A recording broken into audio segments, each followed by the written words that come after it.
Pada materi kali ini, kita akan belajar tentang kurva permintaan dan penawaran, serta ekuilibrium di pasar sumber daya fisik dan faktor modal.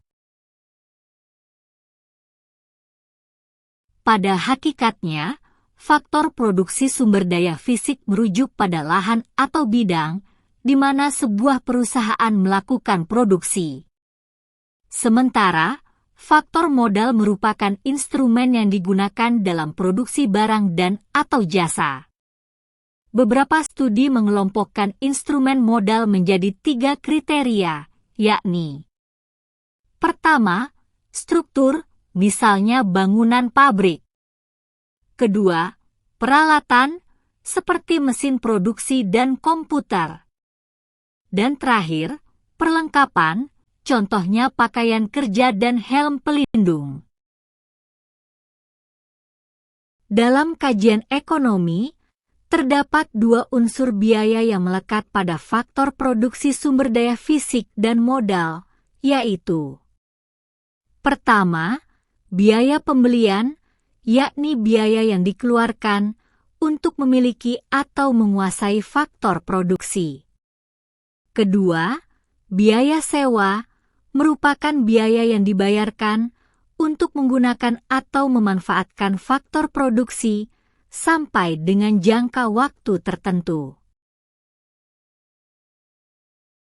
Apabila asumsi yang digunakan adalah kondisi yang ada di pasar persaingan sempurna, maka permintaan pada faktor sumber daya fisik dan faktor modal serupa dengan permintaan di pasar tenaga kerja.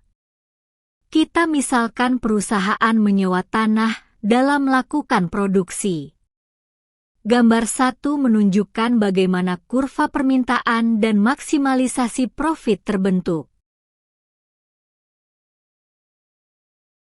Gambar 1 menjelaskan, di pasar faktor sumber daya fisik, untuk memaksimalkan profit, perusahaan akan menyewa tanah hingga di titik di mana value of marginal product dari satu bidang tanah sama dengan biaya sewa per bidang tanah.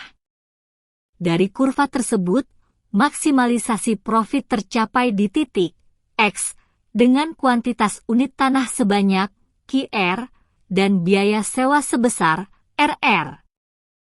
Hal ini juga berlaku untuk pasar faktor modal. Sekarang kita akan melihat kurva penawaran serta ekuilibrium di pasar sumber daya fisik dan faktor modal, seperti terpampang di gambar 2. Pada gambar sebelah kiri, kurva penawaran di faktor sumber daya fisik cenderung menurun tajam, dengan slope positif atau bersifat inelastis. Hal ini sesuai dengan realita bahwa tidak mudah menemukan sejumlah bidang tanah untuk disewakan. Dengan kata lain, dibutuhkan biaya besar untuk menambah persediaan lahan. Sementara untuk pasar modal, yakni gambar sebelah kanan, bentuk kurva berslop positif, namun lebih landai atau elastis, sebab untuk menambah supply modal tidak sesulit pada faktor sumber daya fisik. Adapun ekuilibrium tercapai pada titik pertemuan antara kurva permintaan dan penawaran, yakni titik E.